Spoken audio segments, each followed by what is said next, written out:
بسم اللہ الرحمن الرحیم۔ السلام علیکم ورحمۃ اللہ وبرکاتہ۔ آپ دیکھ رہے ہو علوم حال قرآن 1 یوٹیوب چینل۔ الحمدللہ ابھی ہم اللہ رب العالمین کی عظیم الشان اور عظیم القدر کتاب قرآن مجید فرقان حکیم سے وہ آیت مبارکہ پڑھنے لگے ہیں جس آیت کے متعلق میرے اور آپ کے پیارے محبوب پیغمبر جناب محمد رسول اللہ صلی اللہ علیہ وسلم کے خاتم النبیین ہونے کی جو ہے بتایا گیا ہے۔ اور ہم اس کو پڑھتے ہیں، ترجمہ دیکھیں گے، بات پوری سمجھ آئے گی۔ اعوذ باللہ من الشیطان الرجیم، بسم اللہ الرحمن الرحیم۔ ما كان محمد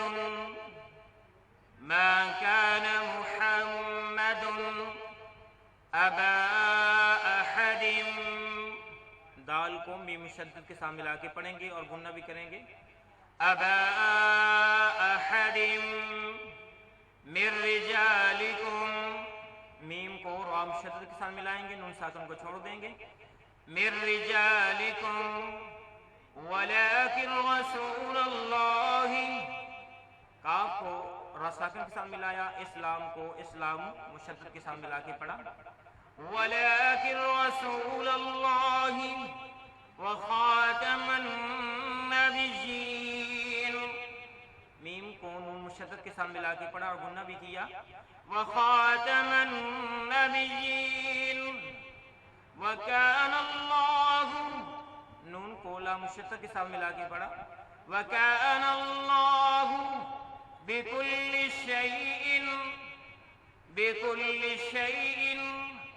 علیما، یہ لفظ ہے علیما، آیت مکمل ہوتی ہے وقف کریں گے تو علیما پڑھیں گے، علیما۔ اور پھر سن لیں،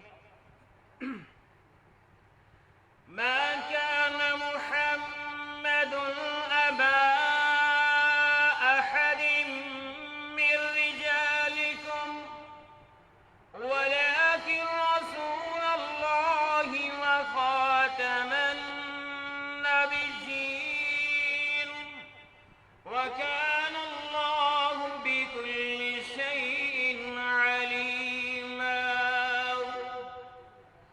ما كان محمد ابا احد من رجالكم ولكن رسول الله وخاتم النبيين وكان الله بكل شيء عليما۔ ما كان محمد ابا احد من رجالكم ولكن رسول الله وخاتم النبيين وكان الله بكل شيء عليما۔ اور اب ہم اس کے معنی دیکھتے ہیں۔ ما كان محمد ابا احد من رجالكم، یہاں پہ بمحاورہ ترجمہ لکھا ہے، لوگوں تمہارے مردوں میں کسی کے باپ محمد صلی اللہ علیہ وسلم نہیں۔ ما كان محمد، نہیں ہے محمد صلی اللہ علیہ وسلم، ابا باپ احد کسی ایک کے، من رجالکم تمہارے مردوں میں سے، ٹھیک ہے، یہ اس کا لفظی ترجمہ ہو گیا۔ ولکن رسول اللہ وخاتم النبیین، بمحاورہ لیکن اللہ تعالیٰ کے رسول ہیں اور تمام نبیوں کے ختم کرنے والے ہیں، ٹھیک ہے۔ ولیکن اور لیکن رسول اللہ، اللہ تعالیٰ کے رسول، وخاتم النبیین، خاتم اور ختم کرنے والے النبیین تمام نبیوں کو۔ وکان اللہ بکل شیء علیما، اور اللہ تعالیٰ ہر چیز کو خوب جانتا ہے۔ وکان اللہ، اللہ تعالیٰ ہے، بکل شیء ہر ایک چیز کو، علیما خوب جاننے والے۔ تو یہ آیت کا ترجمہ ہے۔ اللہ رب العالمین نے اس آیت کے اندر میرے اور آپ کے پیارے محبوب پیغمبر جناب محمد رسول اللہ صلی اللہ علیہ وسلم کو خاتم النبیین کے طور پر پیش کیا ہے۔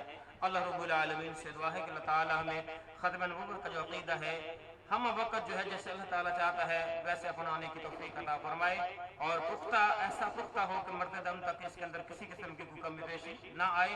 اللہ تعالیٰ سے دعا ہے کہ اللہ تعالیٰ ہمارا خاتمہ بالایمان فرمائے، آمین۔ السلام علیکم ورحمۃ اللہ وبرکاتہ۔